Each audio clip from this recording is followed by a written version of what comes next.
မင်္ဂလာပါရှင်မမေကဒီတက်ခါဒီဒုံးကြီးကားလေးကိုပြပေးမယ်နော်ဒါလေးကတော့မမေ display လုပ်ပြထားပေးရပါရှင်သူကကြတော့ပြီးတော့ဒီလိုလေးပြန်ဆင်းလာမှာမဟုတ်နော်ဒါပြီးတော့သူကဒါလေးပါဖြုတ်လို့ရတယ်ပြီးတော့ဒီလိုလေးတက်လာမယ်ပြီးတော့ပြန်ဆင်းရင်ဒါမျိုးလေးလေးနဲ့ပြန်ဆင်းလာနော်အဲ့ဒါလေးကိုနမူနာဒါလုပ်ပြထားတဲ့သဘောလောလောဆယ်ချုပ်ထားလိုက်နော်ဒါဒီကောင်လေးကလည်းတို့ထောင်လို့ရတယ်နော်ထောင်ပြီးတော့ဒီမှာကွာဒီဒုံးကြီးကိုဒီလိုမျိုးထောင်ပြီးတော့ display လုပ်ထားလို့ရမယ်အယောင်ကာလာလိုင်းနေနဲ့ဒီလိုအပြာရောင်အနီရောင်ဆိုပြီးတော့ရမယ်နော်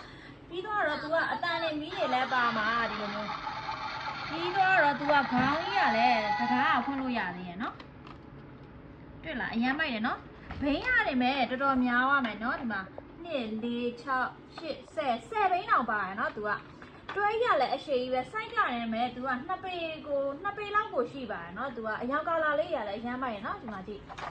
အဲ့မင်းရှိမှာအဲ့ဒုံးကြီးကိုပဲကြိုက်တဲ့ခလေးလေးရှိရသေးလားနာမည်မသိတော့ဘူးအဲ့ခလေးလေးအတွက်ကိုလည်းမင်းကရွယ်ပြီးတော့တင်ပေးထားပါနော်ဒီကားလေးကဒါလေးကြိုက်လို့ရှင်ဆိုင်မှာရောက်ထားပါပြီဒါလေးလာပြီးတော့အားပေးလို့ရပါပြီရှင်အားလုံးပဲနောက်ပြပြန်လဲဆုံတွေ့ပါမယ်ရှင်